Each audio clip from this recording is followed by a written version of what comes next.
আজ আমরা আয়াতুল কুরসি মানে আরশের আয়াতের মহিমা নিয়ে কথা বলবো। কিন্তু প্রশ্ন হল, কুরআনের এত আয়াতের মধ্যে এটাই কেন সর্বশ্রেষ্ঠ? কারণ 10টা আলাদা পয়েন্টে এই আয়াতে আল্লাহর মহিমাকে তুলে ধরা হয়েছে।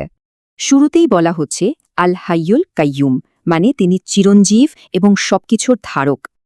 আর তাই তাকে কখনো তন্দ্রা বা ঘুম স্পর্শ করে না।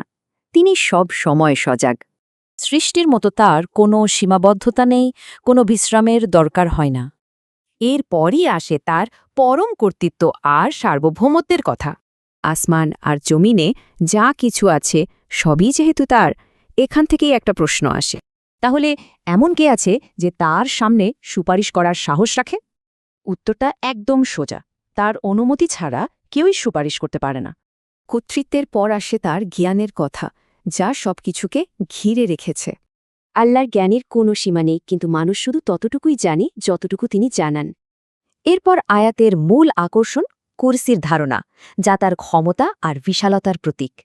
বলা হয়েছে তার কুরসি আসমান আর জমিন সবকিছুকে ঘিরে রেখেছে। ভাবা যায়? আর এই বিশাল সৃষ্টিকে সামলানোটা তার জন্য একদমই সহজ, কোনো ক্লান্তিই আসে না।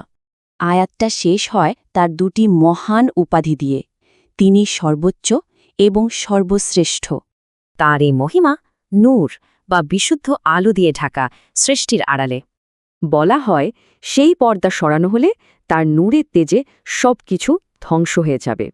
তাহলে এই অসীম সত্তার সাথে আমাদের মতো সসীম সৃষ্টির সম্পর্কটা ঠিক কেমন?